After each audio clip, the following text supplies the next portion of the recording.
প্রসঙ্গ।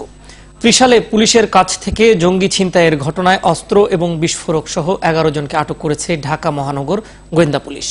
শুক্রবার রাতভর অভিযান চালিয়ে তাদেরকে আটক করা হয়। আটককৃতদের মধ্যে জঙ্গি তৎপরতায় অর্থ সহায়তা দেয়া 2 জন রয়েছে। ডিএমপি মিডিয়া সেন্টারে এক সংবাদ সম্মেলনে ডিএমপির যুগ্ম কমিশনার মনিরুল ইসলাম জানান, জাল টাকার ব্যবসা, জমির দালালি এবং গার্মেন্টস ব্যবসা থেকে এই ছিনতাইয়ের ঘটনার অর্থ সংগ্রহ করা হয়। আর এই ঘটনায় প্রায় 50 লাখ টাকা খরচ করা হয়েছে বলে জানিয়েছেন পরিকল্পনাকারীরা। তারা আরও জানান, কাশিমপুরের জেলের পাশে এবং ভালুকায় 2টি বাসা ভাড়া করে দীর্ঘ সময় ধরে তারা পরিস্থিতি পর্যবেক্ষণ করে। এমনকি ঘটনার আগের দিন তারা একটি মহড়াও দেয় বলে জানিয়েছেন ছিনতাইয়ের সাথে জড়িতরা। তাদের কাছ থেকে 4.5 কেজি বিস্ফোরক এবং অস্ত্র উদ্ধার করা হয়। এছাড়া 3 জেএমবি সদস্যকে ছিনতাইয়ের ঘটনায় ব্যবহৃত একটি মোটরসাইকেলও আটক করেছে পুলিশ।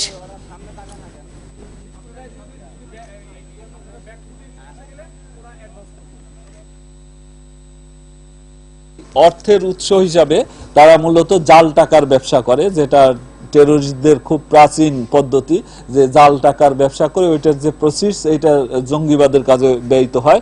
তো জাল টাকার ব্যবসা করে, তাদের কাছ থেকে কিছু জাল টাকা উদ্ধার হয়েছে।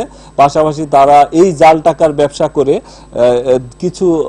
কিছু অর্থ জমিয়ে এবং হুন্ডি ব্যবসা করে, হুন্ডি ব্যবসা এদের অন্যতম একটা ব্যবসা, এই করে তারা একটা গার্মেন্টসের মালিক হয়েছে। সেই গার্মেন্টসে জেএমবি যারা চাকরি করার মতো তাদেরকে চাকরি দেওয়া হয়। তো এটা